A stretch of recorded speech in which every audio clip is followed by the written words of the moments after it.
Location, location, location. How many times have you heard that about real estate? Well, try campaign announcements as well. And didn't Ted Cruz know it? Choosing the evangelical-friendly Liberty University for his presidential kickoff.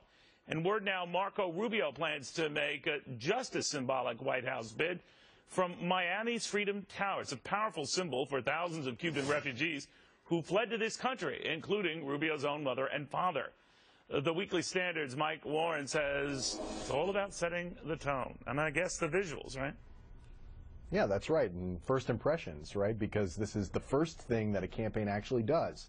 And so, I'm not surprised to hear that Marco Rubio is going to be doing it in his hometown of Miami. He's going to sort of be making a statement about refugees from other countries coming to this country. His political profile is so deep in with his own biography. I think he's going to make that a part of his presidential campaign, maybe the central part of his presidential campaign. So why not start off with that in the announcement? You know what I was surprised is that a number of candidates in the past started off in a key primary or caucus state, Iowa, New Hampshire, but not now. I mean, what's going on here? Yeah, I think some people do that. Mitt Romney and John McCain did that in New Hampshire. George W. Bush actually did that in Iowa in 2000. But I think other candidates use it to the presidential announcement to say different things about their candidacies. If you remember in 2007, Barack Obama went to Springfield, Illinois. You know, he's from Chicago. He's not from Springfield, but he did serve in Springfield. But more importantly, he was trying to draw a connection between his candidacy and of course, Abraham Lincoln's presidency. So that was sort of trying to make a kind of conceptual connection with that presidential announcement. Yeah, he was very big at the time, that is Senator Obama running for president, about visuals meaning a great deal, that it create an aura beyond just the charisma you bring to the stump. Against Hillary Clinton, he gave all he got. Does that mean that in her case, when she announces, she has to one-up that, or does she just be who she is, don't make a flair for the dramatic what?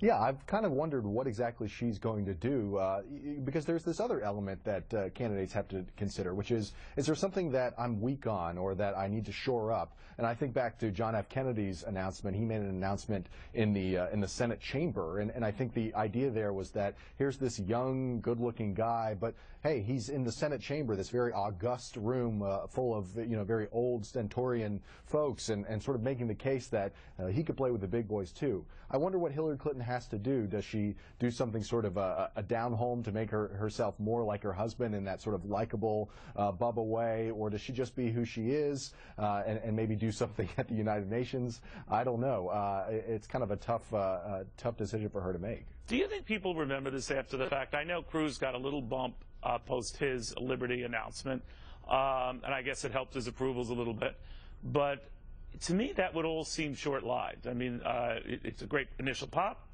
but I don't know. What do you think?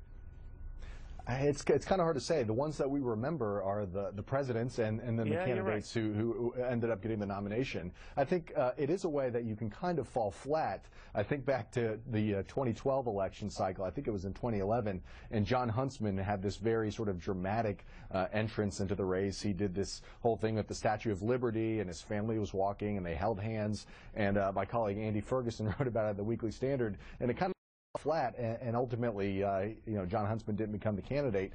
So I don't know. I mean, sometimes you can make a mistake with it, but I think a lot of times we forget them unless they're really memorable. Yeah, they have to follow through. All right, thank you very, very much, Mike. I appreciate it. Thanks, Neil. Well, what